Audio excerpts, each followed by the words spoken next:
ये लास्ट कहाँ तक पढ़ लिया था अपन ने? मेरे ख्याल से इंटीग्रेशन कर लिया था, है ना? मतलब एक मिनट को, लास्ट हमने जो प्रॉपर्टी पढ़ी थी वो कौन सी थी? सब पीरियोडिक फंक्शन वाली थी। पीरियोडिक फंक्शन वाली थी, यस करेक्ट। ओके। ठीक है। नेक्स्ट टॉपिक डालना बेटा। नेक्स्ट है इसमें लेबनीज थ्योरम। ठीक है, या लेबनीज रूल करके डाल दो आप। ठीक है, लेबनीज रूल क्या है वापस लिखो। Next is Lebanese rule.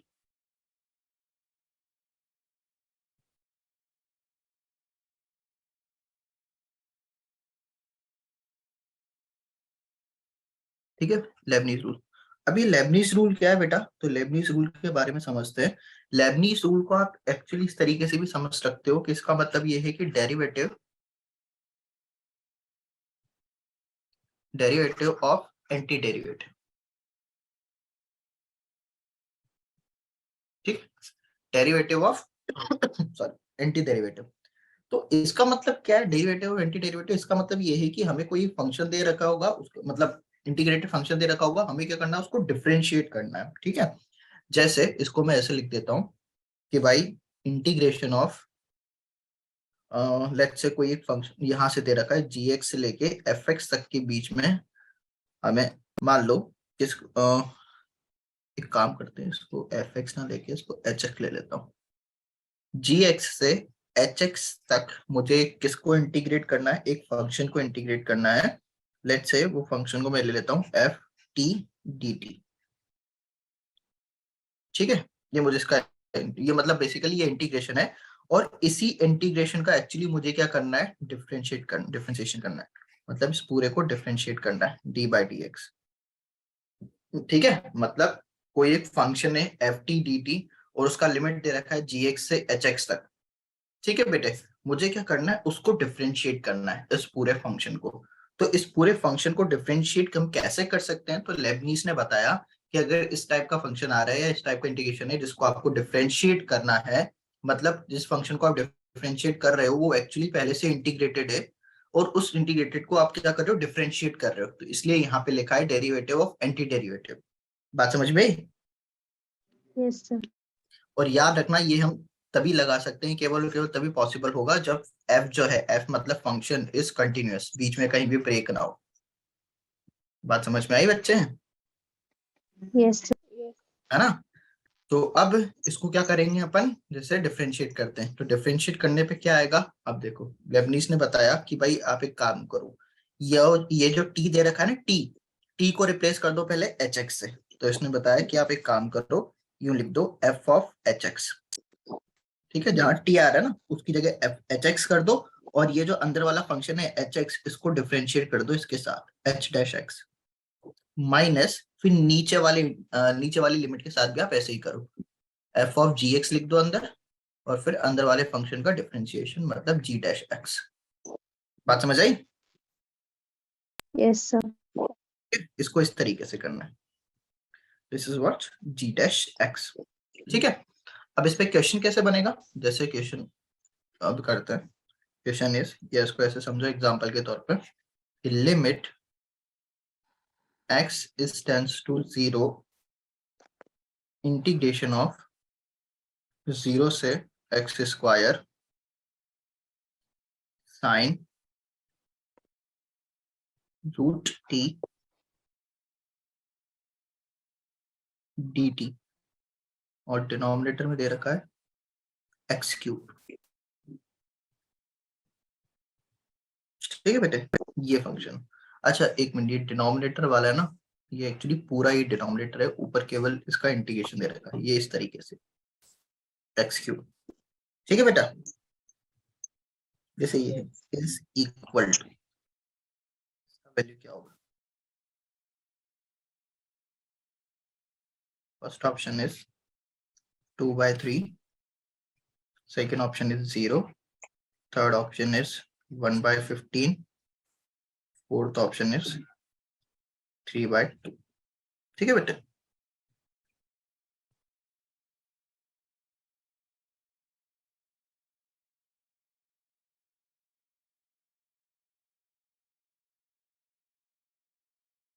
कैसे करेंगे इसको? पहले ट्राई कर रहे हो या मैं बता दूं? जैसा बोलो। सर एक बार करते हैं फिर। हाँ कर लो कर लो। दिव्या, खुशी, बेटा सुनो, अभी आपके पास जितना टाइम है एग्जाम के लिए, ठीक है, और आपने जितना कर लिया है, तो मैं भी यही बोलूंगा कि जितना हो सके PYQs कर लो। प्रीवियस ईयर क्वेश्चन होंगे बेटा आपके पास, यस सर। है ना? तो जितना हो सके PYQ करो। आए बस समझ। और PYQ मैं चैप्टर बता देता हूँ, ठीक है, इसके PYQs कर लो। क्यों? क्योंकि यहाँ से क्वेश्चन आएगा ही आएगा। ये मेंस के लिए बता रहा हूँ बेटा, है ना, मेंस के लिए। तो आपको कौन कौन से चैप्टर करने हैं? पहला चैप्टर टॉप प्रायोरिटी पे रखो, वेक्टर एंड 3D। ये है ना चैप्टर, यस सर। है ना? टॉप प्रायोरिटी पे रखो इसको। इसमें से 2 या फिर 3 क्वेश्चन 100% आएंगे, ठीक है? 2 या 3 क्वेश्चन 100% आएंगे। फुल श्योरिटी के साथ कह रहा हूँ कि इसमें से 2 या 3 क्वेश्चन आपको पेपर में दिखेंगे। बात समझ पा रही है? Yes sir. है ना? एक ये चैप्टर हो गया। दूसरा, एक आपका वो हुआ है SNS, sequence and series, no sir. अभी नहीं हुआ? No sir. ठीक है। सर हमारे सर 11th के तो कोई भी चैप्टर नहीं हुए हैं अभी। अच्छा, 11th की कोई भी नहीं हुआ? No sir. तो अभी क्या क्या चैप्टर्स हो रखे हैं आपके? सर 12th का सब हो गया है, बस एक ये इंटीग्रेशन ऑफ और एप्लीकेशन ऑफ इंटीग्रेशन बचा है, और मैट्रिक्स सर करा रहे हैं, बाकी सब हो गए हैं सर। ठीक है, मैट्रिक्स डिटरमिनेंट हो गया? वो अभी सर करा रहे हैं आजकल। करा रहे हैं ना? ठीक है। Yes sir. मैट्रिक्स डिटरमिनेंट में से एक या फिर 2 क्वेश्चन ये भी 100% आएगा, ठीक है बेटे? Yes sir. तीसरा, एक मैं आपको बता देता हूँ, MR करके एक चैप्टर होगा, मैथमेटिकल रीजनिंग। वो हुआ है? No sir. नहीं हुआ ना? कोई बात नहीं, मैं एक काम करूंगा, मेरे पास इसकी रिकॉर्डिंग है क्लासेस की। केवल 2 ही लेक्चर है इसके, 2 ही लेक्चर की रिकॉर्डिंग है, मतलब 2 लेक्चर में खत्म हो जाता है, इतना बड़ा नहीं है। इसकी रिकॉर्डिंग देखना, ठीक है? 2 ही लेक्चर है, थोड़ी देर बैठ जाना, दोनों रिकॉर्डिंग देख लेना। दोनों रिकॉर्डिंग करने के बाद आपको ये मैं श्योरिटी के साथ कह सकता हूँ कि एक क्वेश्चन इसमें से 100% आएगा और आपसे हो भी जाएगा। इतना सस्ता चैप्टर है ये, आएगा समझ? सस्ता और सिंपल चैप्टर है, ठीक है बेटे? Yes sir. है ना? MR मतलब मैथमेटिकल रीजनिंग। क्लास खत्म होने से पहले मुझे एक बार रिमाइंड करा देना कि सर आपको रिकॉर्डिंग भेजनी है, ठीक है? उस रिकॉर्डिंग से आपका काम चल जाएगा। एक हो गया MR, एक स्टैटिस्टिक्स की भी भेज दूंगा मैं। स्टैटिस्टिक्स हुआ है क्या बेटा? No sir. कोई बात नहीं, इसके भी 2 ही लेक्चर है, 2 लेक्चर से काम हो जाएगा। इसमें से एक क्वेश्चन आता है, ठीक है? अब इसका मैं 90% चांसेस लेके चल रहा हूँ। क्यों? क्योंकि हो सकता है कि ना भी पूछा जाए, बट 90% चांसेस पूछा जाता है, ठीक है? और वेरिएंस और मीन का ही पूछा जाता है ना? इसकी भी रिकॉर्डिंग में भेज दूंगा। टोटल मैं आपको 4 लिंक भेज दूंगा रिकॉर्डिंग के, ठीक है बेटा? उसमें ये दोनों हो जाएंगे, तीसरा और चौथा चैप्टर आपका। आएगा समझ? Yes sir. ठीक है। तो ये जैसे ये 4 चैप्टर हो गए ना, मतलब 4 में से ऊपर के 3 चैप्टर में से क्वेश्चन 100% आएगा, 100%। आएगा समझ? और एक पांचवा, मैंने आपको ITF कराया था, याद हो तो, inverse yes sir. Trigonometric function, है ना? एक क्वेश्चन आता है इसमें से, 95% चांसेस है एक क्वेश्चन पूछा जाएगा, ठीक है बेटे? Yes sir. एक क्वेश्चन पूछा जाएगा इसमें, क्लियर? तो ये जो चैप्टर है ये आप कर लेना, हो जाएंगे, यस सर। है ना? इंटीग्रेशन, क्या? इंटीग्रेशन चैप्टर का। इंटीग्रेशन चैप्टर से तो एक क्वेश्चन 101% आएगा, उसकी बात छोड़ दो। एक क्वेश्चन 101% आएगा, और वो 101% भी जहां तक है डेफिनेट से ही आएगा, जो अभी अपन पढ़ रहे हैं। एक क्वेश्चन 100% आएगा। बट मैं आपको इसकी श्योरिटी इसलिए नहीं दे रहा हूँ क्यों, क्योंकि कभी कभी गंदा क्वेश्चन फंस जाता है इंटीग्रेशन का, तो बच्चे कर तो लेते हैं, ठीक है, और ऑब्वियस बात है करेंगे तभी बन पाएगा, अदरवाइज नहीं बन पाएगा, ठीक है। बट एक मैं ये चांस लेकर चलता हूँ कि भाई मे भी शायद कोई ऐसा गंदा फंस जाए जो वहां पे दिमाग में क्लिक ना करे उस टाइम पे। बात समझ में आ रही है? Yes sir. है ना? तो इंटीग्रेशन में बेसिकली ऐसे क्वेश्चन फंस जाते हैं, कभी कभी क्लिक नहीं करते उस टाइम पे, क्लिक कर गया तो वो तो हो गया, ठीक है। अगर सिंपल लेवल पे आ रहा है तो वो हो जाएगा, अगर थोड़ा गंदा फंस गया तो उस पर टाइम वेस्ट करने की जरूरत नहीं है, जो चैप्टर्स आपसे अच्छे से हो पा रहे हैं पहले वो कर दो, ठीक है। Yes sir. है ना? तो जितना हो सके अभी पीवाईक्यूज कर लो और उसको खत्म करो, ठीक है बेटे। Yes sir. चलो बता देता हूँ एक मिनट।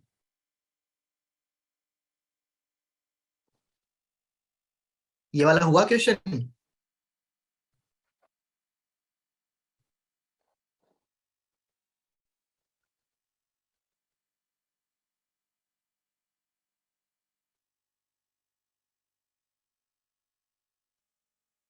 हाँ बेटे बोलो, ये वाला हुआ? कर रहे। कर रहे हो या कर लिया? अभी कर रहे। अच्छा कर रहे हो, चलो इसे डिस्कस कर लेते हैं अपन, को कैसे करेंगे। वही रूल लगा दे, कौन सा वाला, ये वाला जो अभी अपन ने ऊपर पढ़ा है ये, यस सर। है ना? तो इस पे लेबनीज रूल लगाएंगे, तो लेबनीज के हिसाब से क्या आएगा कि भाई limit x tends to zero, ठीक है। तो ये एक्चुअली कितना बन जाएगा भाई, ऊपर वाले पे अगर अपन लेबनीज लगाते हैं तो न्यूमरेटर में कितना आएगा बताओ? Sine x into 2x।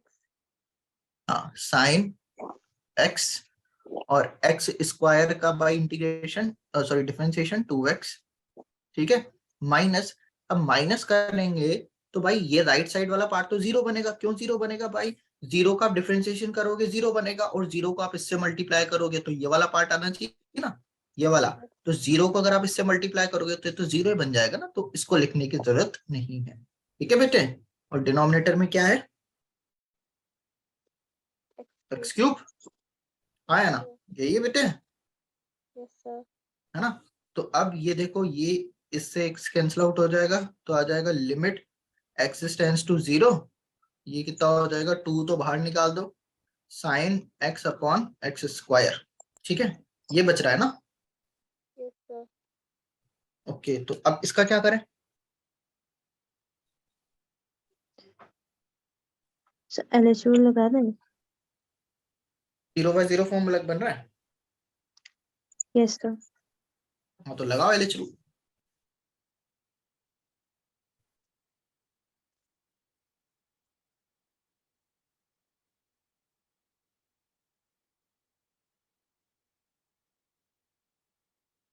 लगा दिया एलएच रूल, क्या बना? 0 आ रहा। जीरो आ रहा है। यस भाई सर। इस पे अगर हम एलएच रूल लगाते हैं तो two times limit x tends to zero, ऊपर तो हो जाएगा cos x, है ना, और नीचे कितना आ जाएगा बेटे, 2x, यही आएगा। Yes sir. ऊपर जीरो हो जाएगा तो ये जीरो हो जाएगा, और नीचे आया तो cos x हो जाएगा, ठीक है। तो भाई अब क्या कर सकते हैं, इस पे x की जगह जीरो रखेंगे तो ये जीरो हो जाएगा, और डिनोमिनेटर में भी तो है, तो x की जगह अच्छा अच्छा जीरो रखेंगे तो ऊपर वन हो जाएगा और नीचे डिनोमिनेटर में जीरो हो जाएगा। एक मिनट, अगर साइन x को मैं ये रख देता हूँ x माइनस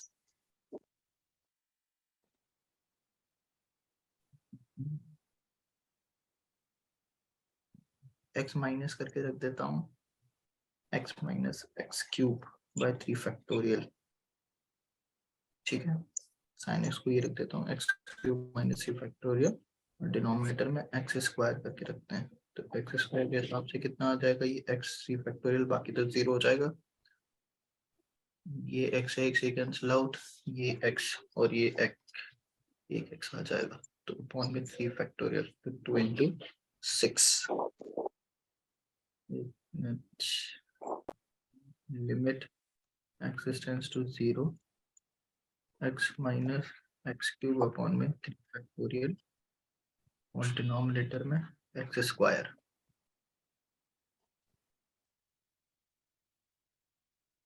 तो इसको अगर हटाऊंगा तो डिनोमिनेटर में एक्स हो गया ये। हाँ ठीक है सही है, 0 आ जाएगा।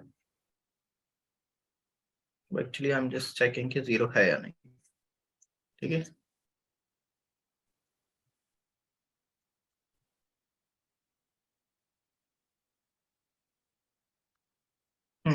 कितना आ जाएगा? इसको डिफरेंशिएट करेंगे तो cos x अपॉन में 2x, 2 से 2 कैंसिल आउट, लिमिट एक्सटेंड से 0 रखेंगे तो cos 0 का वैल्यू 1 1 अपॉन में 0। बट डिनोमिनेटर में एक 0 आ रहा है, डिनोमिनेटर में 0 आ रहा है तो डिफाइन नहीं होना चाहिए था, है ना? सर फिर लगाएंगे एलएस रूल एक बार और। एलएच रूल तो हम तब तक लगाते हैं जब तक 0/0 फॉर्म बन रहा है। सब 1/0 तो इनफाइनाइट आएगा, वो थोड़ी इनडिटर्मिनेंट फॉर्म होती है, इनफाइनाइट तो आती है लिमिट। पर बेटा ऑप्शन तो ऐसा है नहीं ना कोई, ऑप्शन गलत होंगे ना? तो एक मिनट मैं चेक करता हूँ, मे बी शायद क्वेश्चन करेक्ट हो।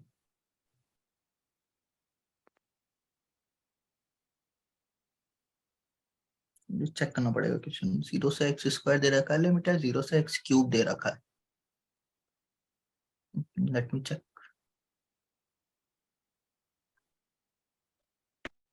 क्वेश्चन तो सही दे रखा है फिर। ओके, दिख गई मिस्टेक। ओके ओके ओके, एक मिनट एक मिनट, हमने क्या खुशी खुशी में ज्यादा जल्दी लगा दिया ये रूल, है ना? ये रूल हम तब लगाते हैं ना जब भाई डिफरेंशिएशन करते हैं, है ना? जो लिमिट दे रखी है ये इंटीग्रेशन, इसका डिफरेंशिएशन करते हैं। अब जैसे ये क्वेश्चन दे रखा है, तो ये क्वेश्चन में कि भाई अगर मैं x की जगह 0 रखूंगा तो न्यूमरेटर में 0 बनेगा, डिनोमिनेटर में 0 बनेगा, हाँ या ना? भाई लिमिट अगर 0 से 0 है, यहाँ पे कुछ भी दे रखा हो उसका वैल्यू तो 0 आना है, यस हाँ या ना? Yes sir. तो भाई लिमिट लगाने के लिए अपन क्या करते हैं, पहले तो x रख के देखते हैं कि भाई 0/0 फॉर्म बन रहा है नहीं बन रहा। तो x रखने के लिए भाई x की जगह 0 रखेंगे तो ये 0 बन रहा है, डिनोमिनेटर में भी 0 बन रहा है, मतलब 0/0 फॉर्म बन रहा है। अब 0/0 फॉर्म बन रहा है तो अपन क्या करते हैं, इसमें LH रूल लगाते हैं। तो LH रूल हमने क्या किया, न्यूमरेटर में तो लगा दिया, डिनोमिनेटर को तो डिफरेंशिएट ही नहीं किया था, है ना? d/dx ऑफ 0 से x स्क्वायर, ठीक है, sine root t dot dt, ठीक है, ये आ गया। अब डिनोमिनेटर का भी तो डिफरेंशिएशन होगा, ये तो हमने किया ही नहीं था, इसीलिए तो मिस्टेक हो रही थी। ओके, तो लिमिट x टेंड्स टू 0 अब आ जाएगा यहाँ पे, ये कितना था, साइन x डॉट 2x और डिनोमिनेटर में 3x स्क्वायर, ठीक है बेटे, करेक्ट। तो अब ये देखो बेटे क्या कि 2/3 को अपन बाहर लिख देंगे, है ना? 2/3 तो बाहर आ जाएगा, और लिमिट x टेंड्स टू 0, ये कितना हो जाएगा, साइन x, ये x से एक स्क्वायर कैंसिल हो जाएगा तो साइन x अपॉन x आ गया, आया ना? Yes yes sir. करेक्ट। अब इसमें एक चीज देखो बेटे क्या, कि साइन x अपॉन x आ गया। अब ये एक स्टैंडर्ड फॉर्म होता है, आपको याद हो तो, 1 यस 1 होता है ये, इसका वैल्यू 1 होता है, हाँ आपको ध्यान होगा ये चीज बेटा, कि इसका वैल्यू कितना होता है 1। तो अगर इसका वैल्यू 1 है तो ये कितना आ जाएगा, 2/3, ठीक है, तो 2/3 आंसर आ गया, फर्स्ट ऑप्शन, ठीक यस सर। है ना बेटे? हमने क्या ज्यादा जोश जोश में बहुत जल्दी लगा दिया, ठीक है। चलो, ये एक चीज और करना कि बेटा ये 0 प्लस आएगा, है ना? ये लिमिट जो होगा ये 0 प्लस आएगा, 0 नहीं, 0 प्लस इसलिए आएगा क्योंकि रूट के अंदर आ रहा है ना x, तो रूट के अंदर अगर x रहा है तो कभी नेगेटिव नहीं हो सकता, तो इसलिए 0 प्लस, ठीक है, यस सर। समझ आगे बेटे? Yes sir. यस, चलो नेक्स्ट करें। Yes. Next topic, definite definite integration as limit of sum। ठीक है, definite integration as limit of sum. ठीक है, तो अब मैं आपको ना इसमें डायरेक्ट बता देता हूँ कि आपको बस करना क्या है, एकदम जल्दी से। बस इसमें 2-3 पॉइंट्स हैं, वो समझ जाओ, हमेशा क्वेश्चन बन जाएगा। बस वो डिपेंड करता है कि क्वेश्चन थोड़ा अच्छा दे रहा हो, गंदा दे रहा हो तो सोचना पड़ेगा। ठीक है बेटे, तो आपको सिंपली इसमें क्या रखना है, इसमें 2-3 बातों का ध्यान रखना है। बस क्या कि अगर कहीं भी समीशन आ रहा है तो उसको अपने को रिप्लेस करना है इंटीग्रेशन के साइन से। बात समझ में आ रही? Yes sir. कहीं भी समीशन आ रहा है आपको इंटीग्रेशन के साइन से रिप्लेस करना है। आर बाय एन को हमें फॉर्म करना है, आर बाय एन बनाने के बाद आर बाय एन को अपने को रिप्लेस करना है एक्स के साथ। ये बात समझ में आई? ठीक है, और 1/n को हमें रिप्लेस करना है dx के साथ। अभी सबको समझ में आ जाएगा कि क्या हो रहा है, कैसे हो रहा है। ठीक है, ये फिलहाल समझ आ गया। Yes sir. ये 3 सब्स्टिट्यूशन अभी के लिए आप याद रखें, है ना, कि भाई 3 सब्स्टिट्यूशन क्या है। 3 सब्स्टिट्यूशन बेसिकली ये है कि हम सिंपली क्या कर रहे हैं, समीशन को इंटीग्रेशन से रिप्लेस कर रहे हैं, आर बाय एन को एक्स से रिप्लेस कर रहे हैं, 1/n को dx से रिप्लेस कर रहे हैं। ठीक है, अब देखो इसका क्वेश्चन। क्वेश्चन ये ऐसे पूछा जाएगा,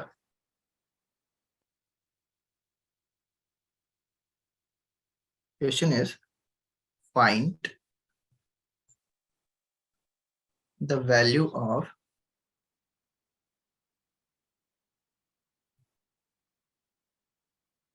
limit n tends to infinite 1/n plus 1/n plus 1 plus 1/n+2 plus up to 1/4n। ठीक है बेटे, जैसे ये क्वेश्चन है, अपने को क्या करना है, इसका वैल्यू निकालना है। तो इसका वैल्यू निकालने के लिए पहले तो ऑप्शन देख लो। First option is ln3, second option is ln2, third option is ln4, fourth option is ln5। ठीक है बेटे, देखो अब इसको कैसे करेंगे कि भाई अपने को क्वेश्चन क्या देगा, एक समझ लो फिर दूसरा आप कर लेना। ठीक है बेटे, यस सर। है ना?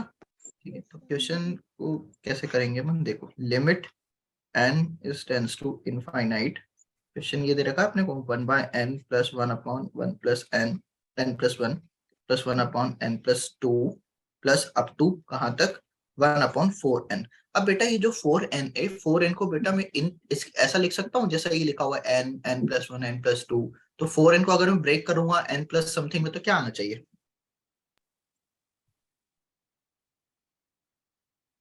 क्या है चाहिए बताओ? क्या इसको मैं ऐसे लिख सकता हूँ n+3n? Yes sir. खुशी, ऐसे लिख सकते हैं बेटा? खुशी, yes Divya, sir. Yes, sir. चलो Yes, ये sir. हमने लिख लिया। तो आपको बस सिंपली क्या करना है, आपके पास ऐसा एक सीक्वेंस लिखा होगा। ठीक है, ऐसा एक सीक्वेंस लिखा होगा, आपको सीक्वेंस को बस क्या करना है, कन्वर्ट करना है जनरल फॉर्म में। बात समझ में आ रही है क्या बोल रहा हूँ मैं? कि भाई जो सीक्वेंस दे रखा होगा आपको, इसी टाइप से कोई ना कोई सीक्वेंस दे रखा होगा, उसमें लिमिट इन्वॉल्व होगी। पहचानने का तरीका क्वेश्चन को, लिमिट इन्वॉल्व होगी, कुछ ऐसा एक सीक्वेंस दे रखा होगा या एक सीरीज दे रखी होगी ऐसी। तो आपको सिंपली क्या करना है, उस सीरीज को कन्वर्ट करना है जनरल टर्म में। ठीक है, जनरल टर्म कैसे, इस तरीके से, जनरल टर्म बोलो या यूनिट टर्म बोल दो। आपको कैसे कन्वर्ट करना है इसको, लिमिट क्या दे रखी है, n टेंस टू इनफाइनाइट। अब इसको कन्वर्ट कैसे करेंगे, summation of r equal to 1 से लेके चलो 0 कर देता हूँ, r इक्वल टू 0 से लेके कहाँ तक, n तक, n नहीं कहाँ तक जा रहा है, 3n आ रहा है, तो 3n तक 1/n+r। N plus R. ऐसा लिख सकता हूँ, ऐसा लिख सकता हूँ, बोलो। Yes. Yes sir. यहाँ तक बात समझ में आ गई कैसे लिखा अपन ने इसको जनरल फॉर्म में? भाई आर जो है 0 से लेके 3n तक जाना है।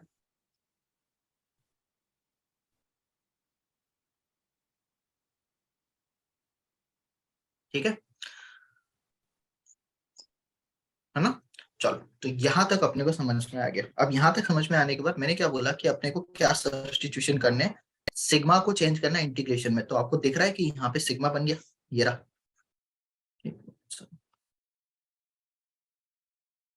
ये सिग्मा बनता हुआ दिख रहा है। Yes sir. सिग्मा को तो अपने को चेंज करना है इस इंटीग्रेशन के साइन में।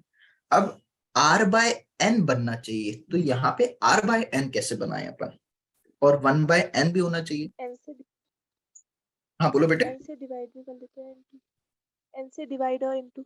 हाँ हाँ हाँ, करेक्ट करेक्ट, ऐसा भी कर सकते हो, ठीक है, ऐसा कर लो। या फिर इसको ऐसे भी लिख सकते हो कि limit n tends to infinite summation of r equal to 0 से लेके 3n तक।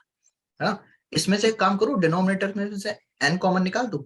तो डिनोमिनेटर में से अगर मैं n कॉमन निकालूंगा तो ये ऐसा बनेगा 1 प्लस r बाय एन। आया ना, देखो सही लिखा है। Yes sir.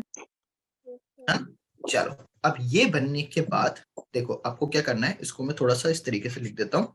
Limit n tends to infinite summation of r equal to 0 से लेके 3n 1 upon 1 plus r by n into 1 upon n, ऐसा लिख सकता हूँ बेटा, अलग अलग करके, यस है ना। Yes sir. बस आपको समझ में आ गया। ये बनने के बाद जैसे ही आपका ये फॉर्मेट बन जाए, सिंपल, समेशन को किससे रिप्लेस करना है अपने को, इंटीग्रेशन। इंटीग्रेशन से। इंटीग्रेशन लगा दो, ये हमने इंटीग्रेशन लगा दिया।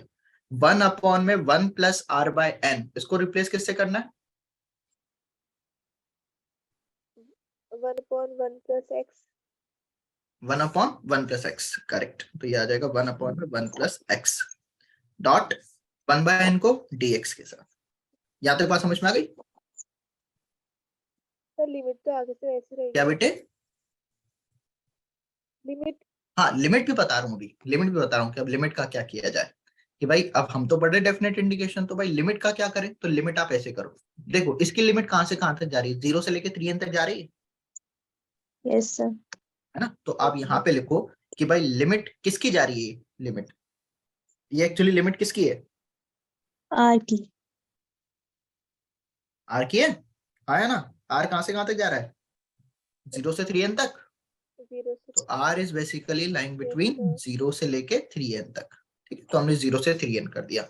बट एक बात बताओ, हमने जो इसको चेंज किया है, चेंज करने पे हमने किसको चेंज किया, हमने r बाय एन को x लेट किया है ना। अब ये पूरा फंक्शन x में बन गया, तो लिमिट भी x की बननी चाहिए।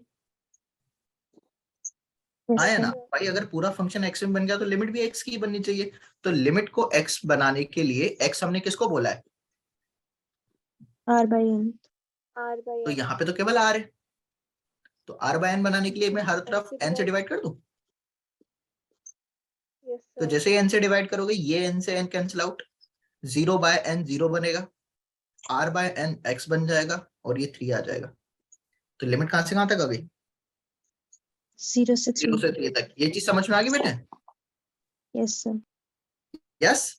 ठीक है, तो अब ये अगर समझ में आ गया आपको, तो बस इसको इंटीग्रेट करना है। इसका इंटीग्रेशन क्या होगा, जल्दी से बता दो।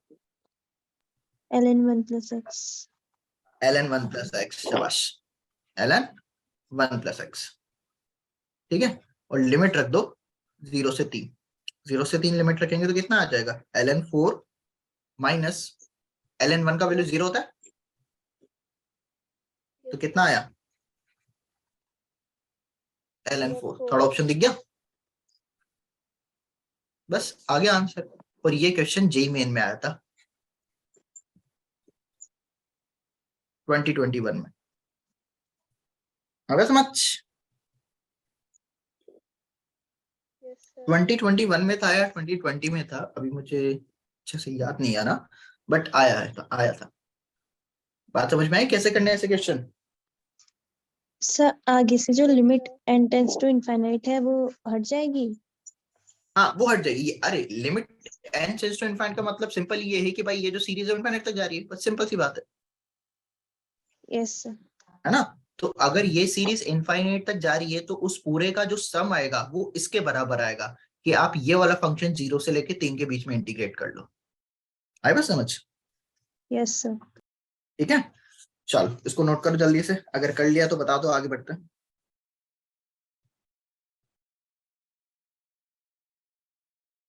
दिव्या आपने भी मैसेज किया है क्या?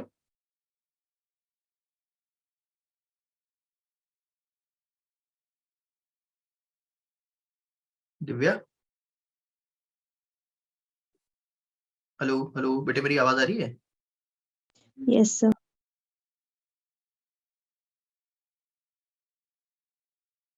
ये नोट कर लिया? Yes sir. चलो नेक्स्ट करें।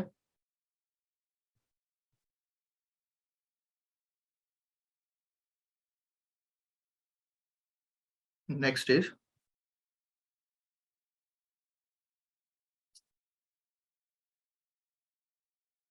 चलो इसको ट्राई करो। Limit n tends to infinite n upon n square plus 1 plus n upon n square plus 4 plus n upon n square plus 9 plus up to 1 upon 5n। This, ठीक है, इसका value निकालना है। First option is tan inverse 3, second option is tan inverse 2, third option is pi by 4, fourth option is pi by 2। ठीक है बेटे?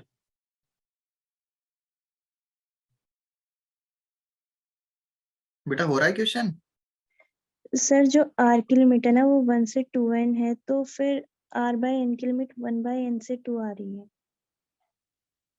1 by n से 2 आ रही है, तो n टेंस टू कितना है? इनफाइनाइट। हाँ, यस तो sir. n tends to infinite है तो 1 बाय इनफाइनाइट कितना हो जाएगा? 0। बस आ गया, लोअर लिमिट 0।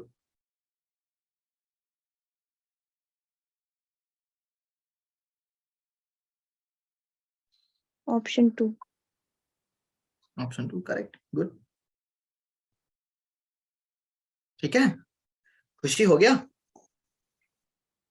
सर बता दीजिए। अच्छा बता दिया। Divya, yes sir. हाँ क्या आंसर आया बेटे? सर नहीं किए हैं। क्या? सर अभी नहीं किए। अच्छा देखो, भाई ये जो 1 बाय 5 है ना, एक्चुअली यही बस दिक्कत दे रहा है, तो इसको अपन ऐसे लिख सकते हैं, limit n tends to infinite, ठीक है, ये कितना है, n upon n square plus 1, ठीक है, plus n upon n square, इसको भाई 1 स्क्वायर कर देते हैं, 4 को हम लिख देते हैं 2 स्क्वायर, प्लस 9 को अपन लिख देते हैं 3 स्क्वायर, ठीक है, प्लस अप टू, भाई अब ये न्यूमरेटर में देखो, न्यूमरेटर में n है और लास्ट टर्म न्यूमरेटर में n है ही नहीं, है ना, तो n लाने के लिए ऊपर एक बार n से मल्टीप्लाई कर दिया और एक बार डिवाइड कर दिया। अब डिवाइड करेंगे तो 5n स्क्वायर बन जाएगा, और 5n स्क्वायर को क्या हम ऐसे लिख सकते हैं, n स्क्वायर प्लस 2n का होल स्क्वायर। देखो, यस सर। है ना, तो बस अब अपने को पता लग गया ना कि भाई इसको क्या करना है, जनरल टर्म में लिखना है। तो summation of r equal to 0 से लेके, मतलब यहाँ लिमिट लगा देना, limit n tends to infinite, summation of r equals to कहाँ से, 1 से जा रही है, 1 से लेके कहाँ तक, 2n तक, तो ये हो जाएगा n upon n square plus r square. सही लिखा है? Yes sir. है ना, तो बस इसका लिमिट बताओ जल्दी से क्या आ रहा है, लिमिट कह रहा हूँ सॉरी, ये इसका इंटीग्रेशन क्या आएगा, इसके लिए क्या करेंगे अपन, n स्क्वायर कॉमन निकाल दें, यस सर। तो n स्क्वायर कॉमन निकालेंगे तो ये जाएगा limit n to infinite summation of r equal to 1 से लेके 2n तक, n स्क्वायर अगर मैं कॉमन निकालूंगा तो ये हो जाएगा n अपॉन में n square into 1 plus r by n का होल स्क्वायर, ठीक है, ये एक n से एक n कट गया, तो ये एक्चुअली लिखा हुआ है limit n tends to infinite summation of r equal to 1 से लेके 2n तक 1 अपॉन में 1 प्लस r बाय n का whole square dot 1 by n, ठीक है। अब वही समीशन को चेंज कर दो आप इंटीग्रेशन से, ये हो जाएगा 1 अपॉन में 1 plus x square dot dx। बस लिमिट देखना है अपने को, लिमिट कैसे रखें, तो लिमिट के लिए भाई आर जो है कहां से कहां तक जा रहा है, 1 से लेके 2n तक, है ना। आर 1 से लेके 2n तक जा रहा है, यस सर। है ना। तो अगर आर 1 से लेके 2n तक जा रहा है तो आर बाय एन, मतलब एक्स बनाने के लिए आर बाय एन कर देंगे, तो ये एन से एन कैंसिल आउट। बट एक दिक्कत ये है कि यहाँ पे 1 बाय एन आ गया, इसको तो चलो हमने एक्स मान लिया, मतलब एक्स बना लिया, और ये 2 हो गया। तो अगर 1 बाय एन आ रहा है तो एन टेंस टू इनफाइनाइट है, तो एन टेंस टू इनफाइनाइट है, तो अगर एन जो इन्फिनिटी को ट्रेंड करेगा तो ये फ्रैक्शन कहाँ आता है, कितना वैल्यू आएगा इस फ्रैक्शन का, 0 आएगा, 0 को ट्रेंड करेगा फ्रैक्शन। तो लिमिट क्या हो गया, 0 से लेके 2, तो यहाँ रखो 0 और यहाँ रखो 2। अब इसका इंटीग्रेशन tan इनवर्स x, हाँ है ना। तो tan इनवर्स x कहाँ से, 0 से 2 तक, ये हो जाएगा tan इनवर्स 2, और 0 रखेंगे तो tan इनवर्स 0 0 ही होता है, तो अल्टीमेटली tan इनवर्स 2 ही आ जाएगा। तो ये आ गया आंसर, tan इनवर्स 2। ठीक है, यस सर। यस, है ना। तो ये क्वेश्चन भी बेटा जेई मेन का ही, जेई मेन 2019 का ही, 2019 में आया था ये क्वेश्चन। ठीक है बेटे, यस सर। यस। तो भाई अब जो एक्चुअल इंटीग्रेशन है, डेफिनेट इंटीग्रेशन, वो एक्चुअली आप मतलब जो है ऑलमोस्ट आपका खत्म हो चुका है। मतलब यहाँ तक जो अपन ने किया है ऑलमोस्ट क्वेश्चन उसी से ही पूछे जाते हैं। अब इनइक्वलिटी और बचा है, ठीक है। इनइक्वलिटी से वैसे इतने क्वेश्चन पूछे नहीं जाते हैं, ठीक है बट इतना ज्यादा नहीं पूछा जाता है। जो क्वेश्चन आना होगा वो बेसिकली यहीं से ही आएगा, जो अपन ने अभी तक कर लिया है, ठीक है, यस। मैं समझ। तो एक बार अपन जनरल इनइक्वलिटीज देख लेते हैं, है ना, जल्दी से इसको खत्म करते हैं, जनरल इनइक्वलिटीज।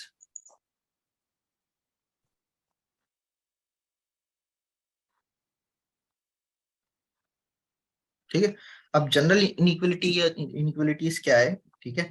अब जनरल इनइक्वलिटीज को आप इस तरीके से समझो कि जैसे कुछ ऐसे इंटीग्रेशन है जो आज तक कभी सॉल्वेबल नहीं है, लिटरली आज तक कभी उनको कोई सॉल्व नहीं कर पाया है, ऐसा इंटीग्रेशन है हमारे पास, ठीक है।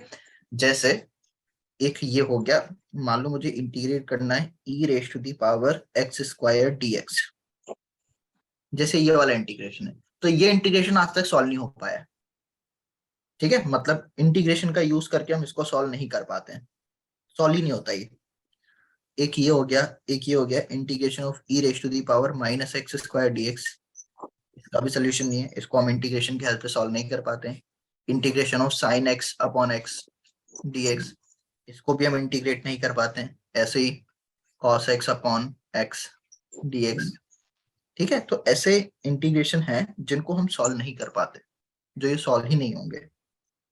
x tan x dx ये हो गया, ठीक है। या फिर integration of sin x² dx, आया समझ।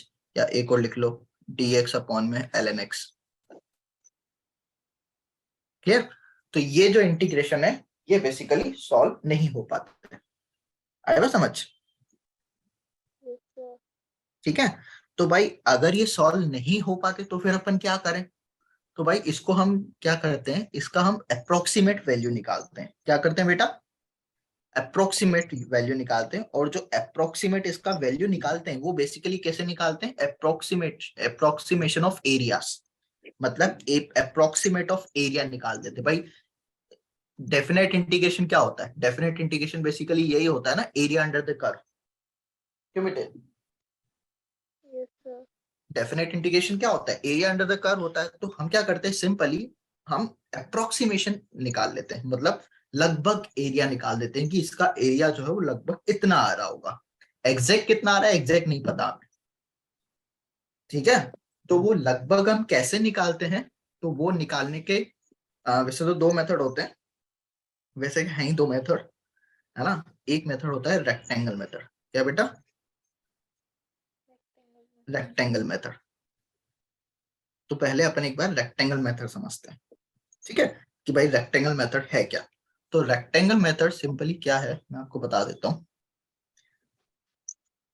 देखो रेक्टेंगल मेथड इज लाइक, जैसे मान लो कोई एक फंक्शन है, ए से लेके बी तक के बीच में अपने को किसी फंक्शन को इंटीग्रेट करना है, ठीक है। बट हम उसको इंटीग्रेट डायरेक्टली नहीं कर पा रहे, तो हम क्या करते हैं, रेक्टेंगल मेथड यूज करके उसका अप्रोक्सीमेट एरिया निकाल लेते हैं, ठीक है। और जो अप्रोक्सीमेट एरिया होगा वो किसके बीच में आएगा, वो इनके बीच में आएगा, b minus a f a, b minus a f b, यहाँ आ जाएगा एफ बी। अब ये क्या है, कैसे है, अभी समझ में आ जाएगा, बस 2 मिनट के लिए यहाँ देखो भाई। देखो मुझे इस व्हाइट वाला ये एरिया निकालना है, ठीक है। तो इसका एरिया बेसिकली ये कहना क्या चाह रहा है, ये यही कहना चाह रहा है कि भाई आप इसको ऐसे समझो कि यहाँ पे लिमिट्स हैं ए और बी, ए से लेके बी तक के बीच में कोई एक फंक्शन है, तो हमने ये बना लिया फंक्शन, ये कुछ ऐसा है, ठीक है। ये फंक्शन का हमने ग्राफ बना लिया, हमने मान लिया कि वो ऐसा कुछ फंक्शन है। तो ये ए हो गया, ये बी हो गया, हाँ है ना। इसको मैंने यहाँ से ज्वाइन कर दिया, इसको मैंने यहाँ से ज्वाइन कर दिया, ठीक है। अब भाई ये ऊपर वाला वैल्यू कितना हो जाएगा, एफ बी हो जाएगा, और नीचे वाला वैल्यू एफ ए हो जाएगा। बोलो हाँ या ना। Yes sir. यस, हाँ भाई। अगर ये ग्राफ जो है वो y equal to f x का है, तो x की जगह a रखेंगे, एक बार b रखेंगे, तो y का वैल्यू यही आएगा। तो अगर हमें एरिया अंडर द कर्व, भाई डेफिनेट इंटीग्रेशन का मतलब क्या है, एरिया अंडर द कर्व, तो इसका मतलब आप समझ पा रहे हो कि हमें ये वाला एक्चुअली एरिया निकालना है, ये वाला।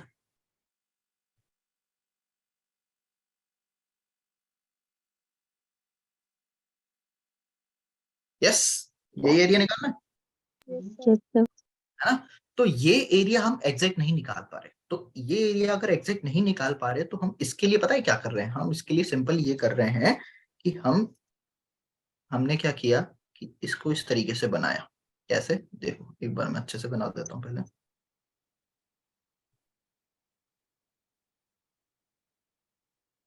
एक बार यहाँ बना दिए और एक बार मैंने यहाँ बना दिया। एक बार तो फंक्शन इस तरीके से, ये फंक्शन,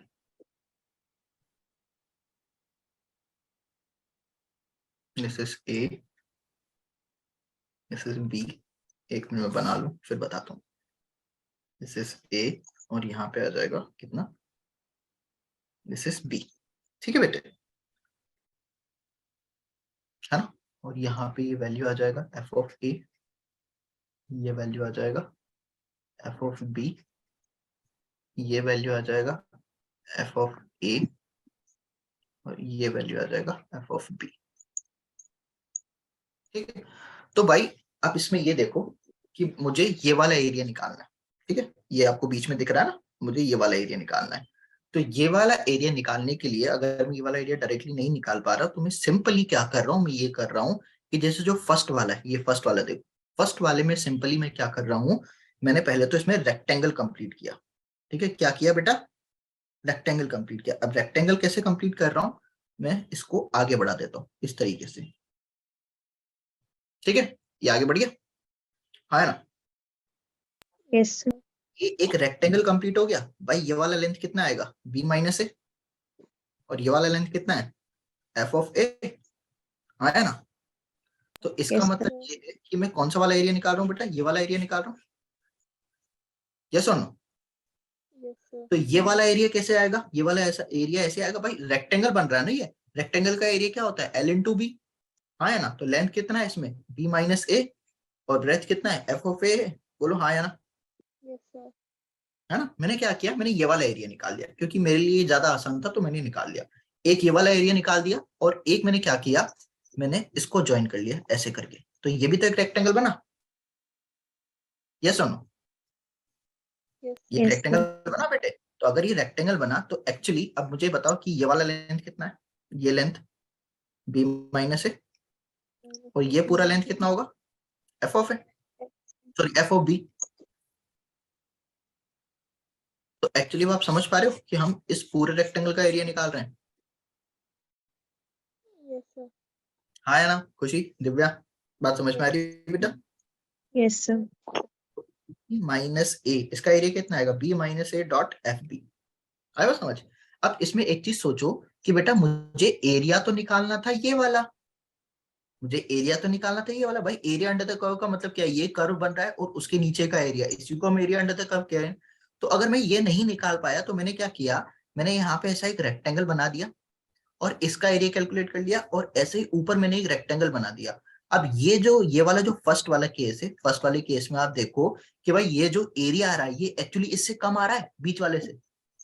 भाई ये वाला पार्ट छूट गया ना, ये वाला पार्ट छूट गया ना, देखो आया ना, यस ये सर। पार्ट छूट गया।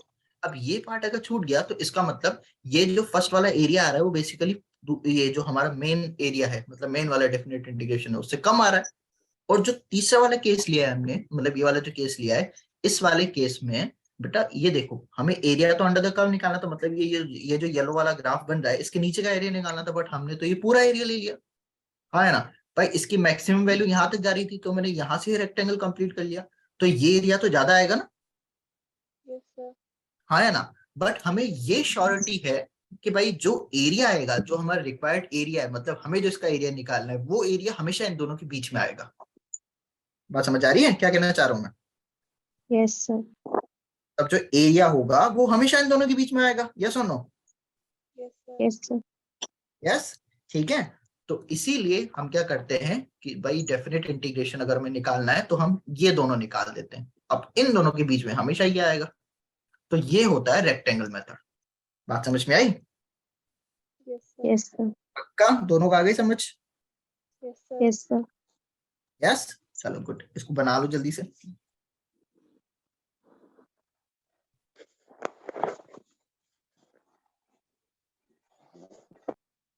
अच्छा हो गया। ये नोट कर लिया बेटे? सर। दोनों निकल लिया ना? Yes sir. चलो नेक्स्ट आगे बढ़े। ओके, हाँ देखो, तो ये तो हो गया भाई रेक्टेंगल मेथड, ठीक है। और एक दूसरा मेथड बता देता हूँ, second method. Second method actually क्या है? सेकंड मेथड है अप्रोक्सीमेशन, मतलब जैसे कि भाई नॉन फंक्शन अपने को पता हो, ठीक है, मतलब यूजिंग नॉन फंक्शन, ठीक है। यूजिंग नॉन फंक्शन का मतलब ये है कि हमें जिसका एरिया इंटीग्रेट करना है वो फंक्शन, मतलब उस फंक्शन का एरिया, जिस फंक्शन का अपने को एरिया इंटीग्रेट करना है वो ना करके अपन उससे एक छोटा फंक्शन और उससे एक बड़ा फंक्शन अगर अपने को पता है तो उसको इंटीग्रेट कर लेते हैं। उन दोनों का जो इंटीग्रेशन होगा बेसिकली इसके बीच में ही आएगा, ठीक है। कैसे? देखो, कहने का मतलब ये है कि भाई जैसे अपने को fx का एरिया इंटीग्रेट करना है, या मतलब fx का इंटीग्रेशन निकालना है मुझे, ठीक है।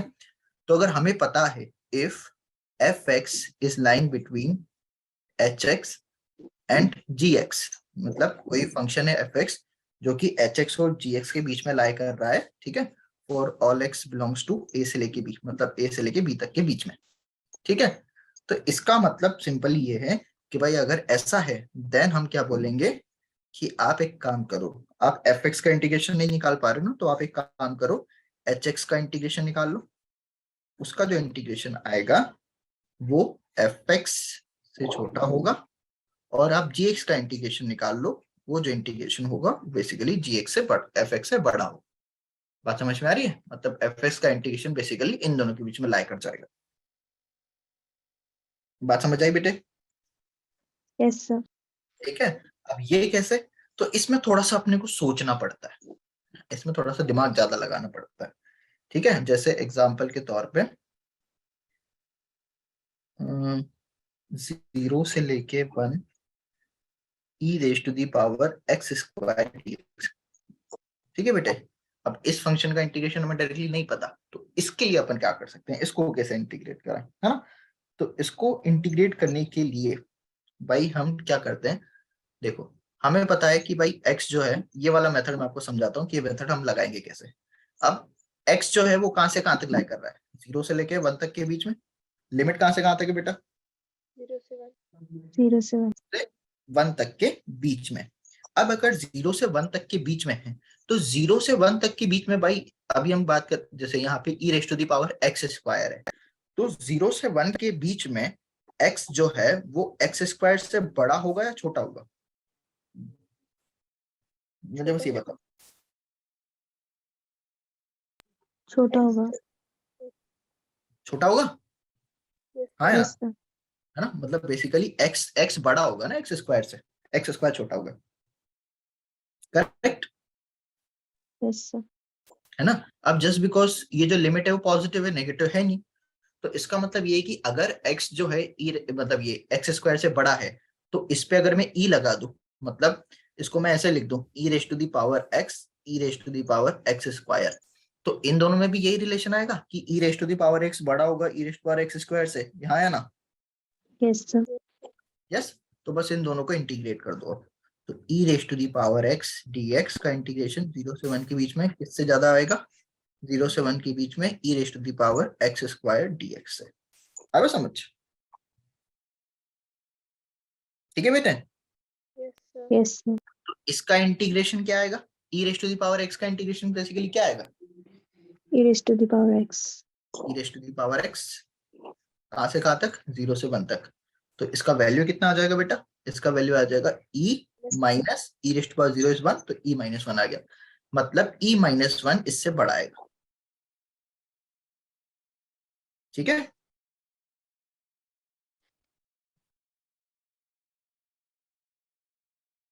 बात क्लियर हुई बेटा? Yes sir. Sir yes. ठीक है, तो ये हमने इस पे लगा दिया सेकंड मेथड। तो ये थोड़ा सा आपको यहाँ सोचना पड़ेगा, जैसे मैंने ये सोचा ना कि x जो x स्क्वायर से बड़ा होगा 0 से 1 के बीच में, तो भाई x, अब मेरे दिमाग में कैसा है कि सर आप x और x स्क्वायर क्यों ले रहे हो, क्योंकि यहाँ पे e raised power x square है, तो e रेस्ट पावर x जैसा फंक्शन एक अपने को पता है ना, e raised to the power x, इससे मिलता जुलता function e raised to the power x होता है, जिसका इंटीग्रेशन हम आसानी से निकाल सकते हैं। e raised to power x का integration e raised to the power x आया ना? Yes sir. अरे तो ये थोड़ा सा सोचना पड़े, ठीक है? अब इस पे आप चाहते तो रेक्टेंगल मेथड भी लगा सकते थे, है ना? इस पे तो रेक्टेंगल मेथड भी लगा सकते थे, ठीक है? अब रेक्टेंगल मेथड अगर मैं इस पे कैसे लग सकता है बेटा, लगा के देखें एक बार, यस सर। है ना? भाई रेक्टेंगल मेथड कैसे काम कर रहा है इस पे, तो रेक्टेंगल मेथड के लिए क्या मैंने इस तरीके से बना दी, एक मिनट, लाइन तो टेढ़ी हो गई।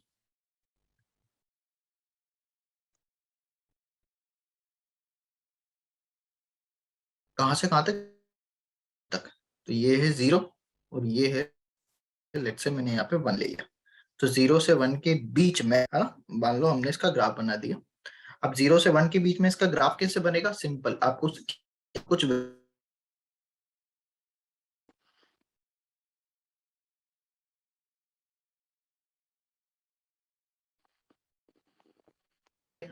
x की जगह 0 रखूंगा, e रेस्ट पावर निकालनी ना अपने को।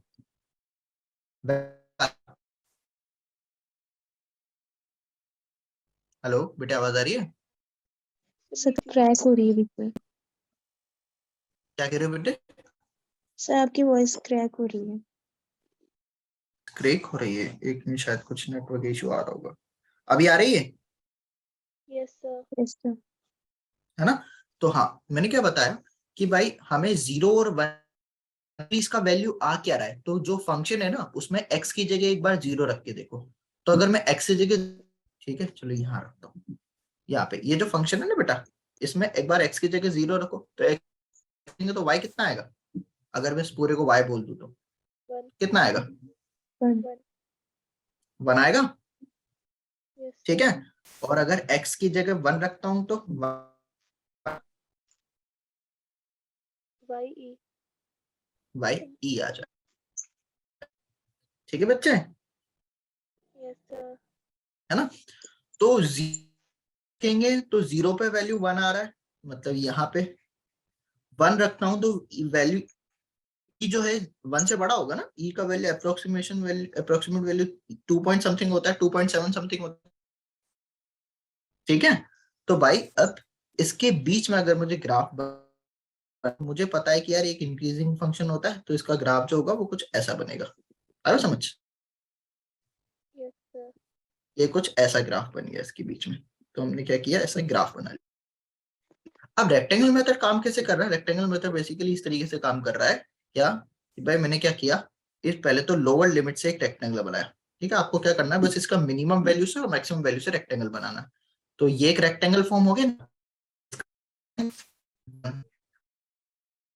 1, तो इसका एरिया कितना आया छोटे वाले का?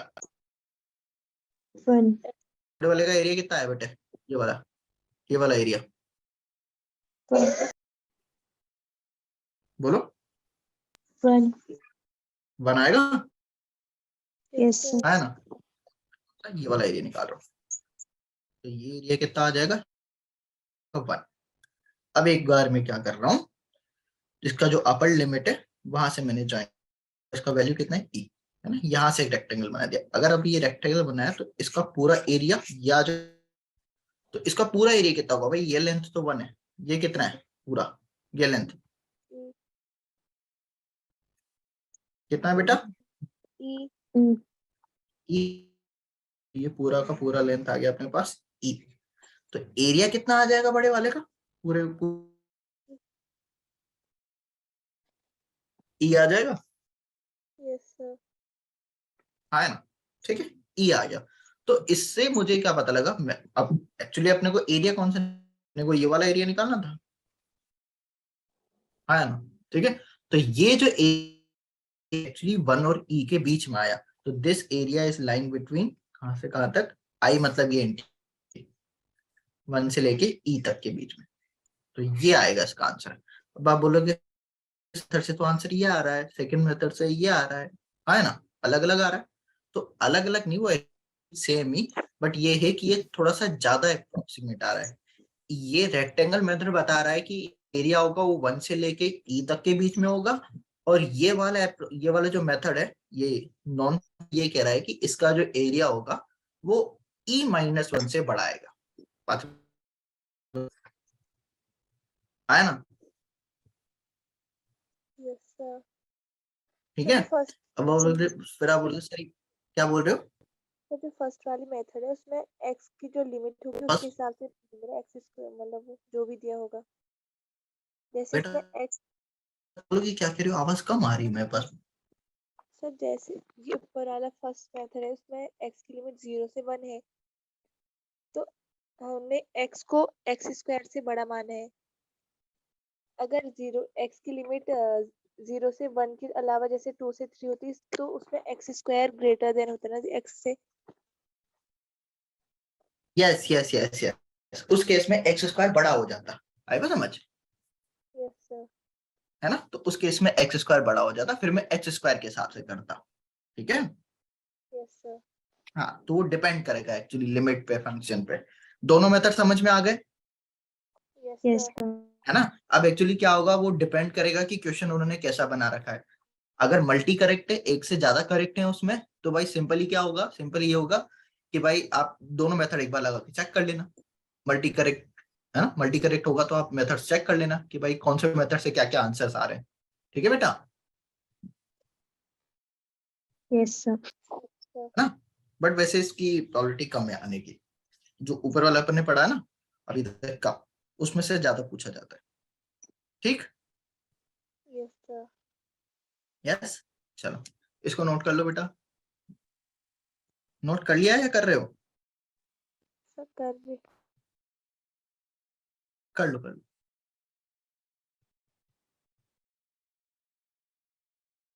ये हो गया ना, आगे बढ़ते हैं।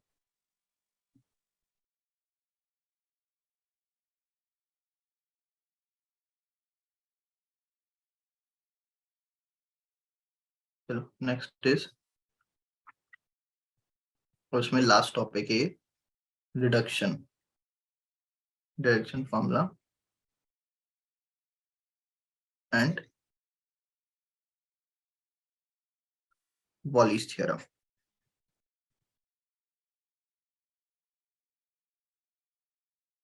ठीक है,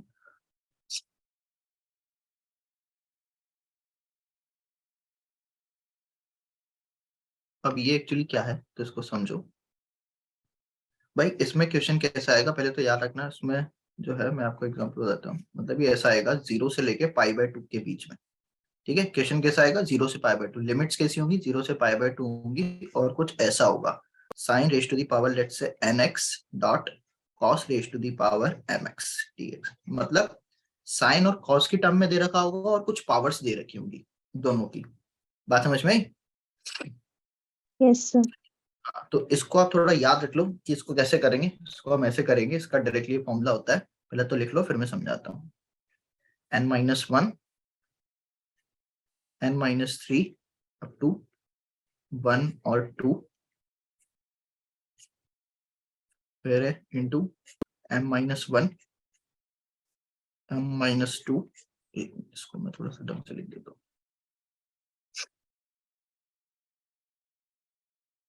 m-1 m-2, सॉरी 2 नहीं 3 आएगा, -3 2 1 और 2, ठीक है। और डिनोमिनेटर जो है, डिनोमिनेटर में क्या आएगा, डिनोमिनेटर में आएगा पहले तो m+n आएगा, ठीक है, और दूसरा आएगा m+n-2 2 1 और 2, ठीक है। पहले इसको नोट कर लो, फिर बताता हूँ क्या है यहाँ पे, इंटू k, ठीक है।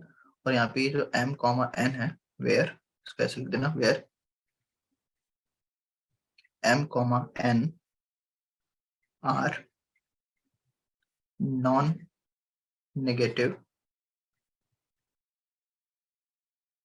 इंटीजर्स, ठीक है। नोट करो पहले इसको,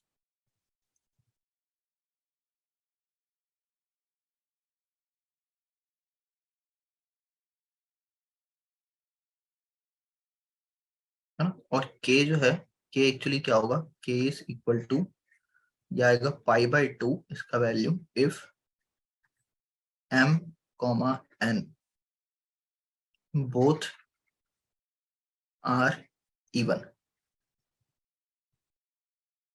आएगा 1 अदरवाइज। नोट कर लिया,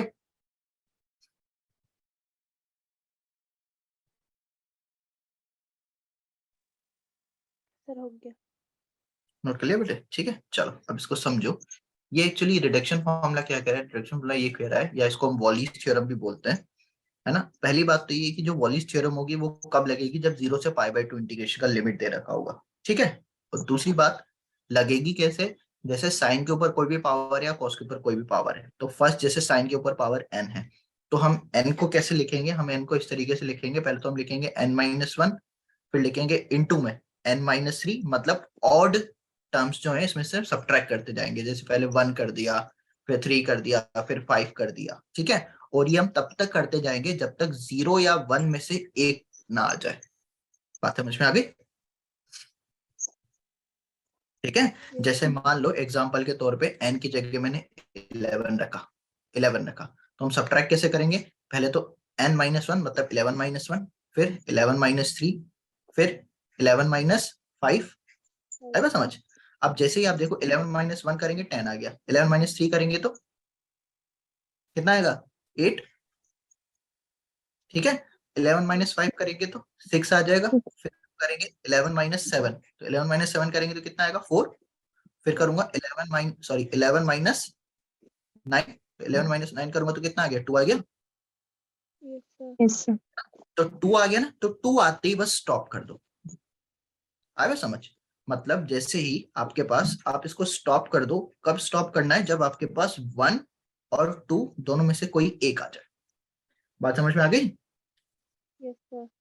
दोनों को समझ में आ गया बेटे, यस सर। यस। अब जैसे m है, अब m की बात करते हैं, तो m के लिए भी उसने m के लिए भी क्या बोल रखा है कि m-1 m-3, मतलब ऑड वाला सब्ट्रैक्ट करते जाओ, तब तक करते जाओ जब तक 1 और 2 ना आ जाए। ये भी क्लियर है,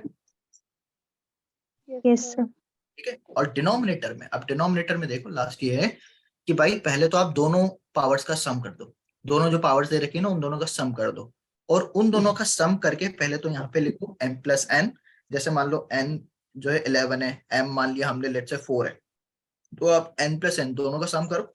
अब दोनों का सम किया तो कितना है, 15। फिर उसके बाद आप उसमें से इवन टर्म माइनस करते जाओ, मतलब इवन नंबर्स माइनस करते जाओ, जैसे पहले एक बार -2 माइनस किया, फिर -4 किया, फिर -6 किया, तो ये तब तक करते जाना जब तक 1 और 2 ना आ जाए। तो यहां तक बात समझ में आ गई, यस सर। सर m हाँ बात समझ में आ गई बेटा, पक्का दोनों को आ गई समझ।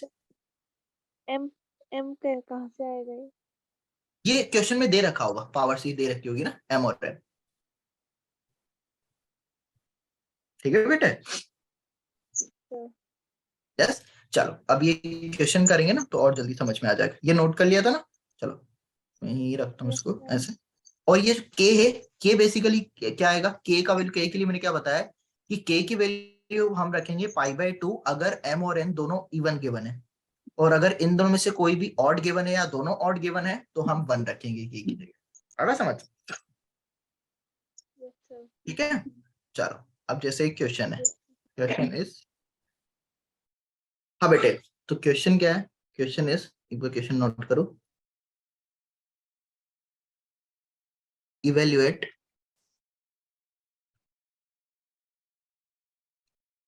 Zero to π/2। ठीक है, मैंने क्या बताया था कि जो लिमिट्स होगी वो कहां से कहां तक होगी वॉलिस के लिए, 0 से π/2। ठीक है, 0 से π/2 sin raise to the power 6x dot cos raise to the power 4x dx। ठीक है बेटे, जैसे ये क्वेश्चन है, अब मुझे देख के बताओ कि दोनों की दोनों जो पावर है वो इवन है या ऑड है?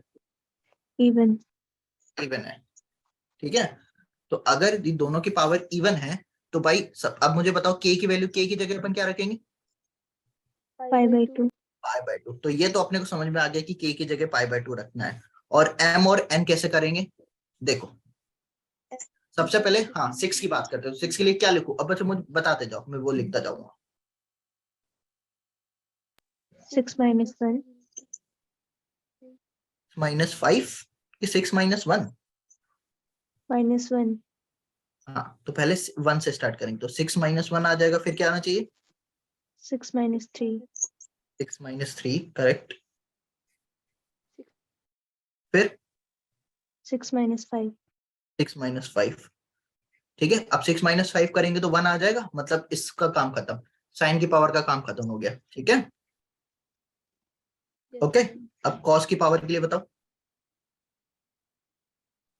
4 - 1 4 - 1 4 - 3 4 - 3, यहीं तक ही करेंगे। Yes sir. और डिनोमिनेटर में एक तो दिल्ली में इतनी सर्दी पड़ रही है ना, मेरे हाथ जम गए हैं, चल भी नहीं रहा पेन। 6 + 4 10, फिर क्या आएगा, 10 - 2 10 - 2 करेक्ट, फिर आ जाएगा 10 - 2, फिर 10 - 4 यस दिव्या आप भी बताओ बेटे कितना आना चाहिए, 10 - 4, फिर 10 - 6, और लास्ट में आ जाएगा 10 - 8, और यहाँ आ जाएगा π/2 करेक्ट। अब बस इसको कैलकुलेट कर लो, आंसर आएगा। अरे बेटा ये माइक दो दो जगह से ऑन कर रखा है क्या, मेरी आवाज मुझे ही आ रही है।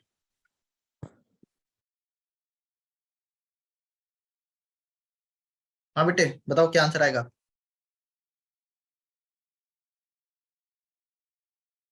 6 - 1 5, 6 - 3 3, 6 - 5 1 इंटू, फिर क्या रहा है 4 - 1 3, फिर 4 - 3 इज 1, और डिनोमिनेटर में 10 into 8 into 6 into 4 into 2 into π/2।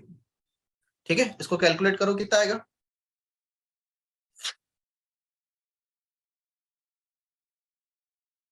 बोलो बेटा, मेरी आवाज तो आ रही है ना? Yes sir. हाँ कितना आएगा,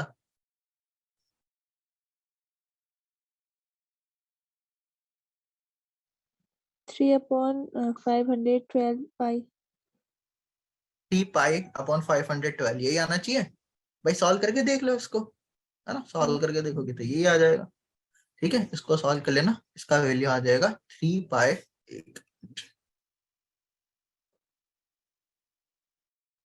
3π/512। ठीक है बेटे, यही आंसर है इसका। ठीक, Yes, sir. Yes sir. ऐसा क्वेश्चन आएगा तो कर लोगी Yes, sir. Yes sir.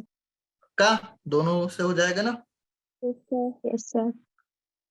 चलो बहुत बढ़िया, तो ये आपका हो गया इंटीग्रेशन खत्म, एंड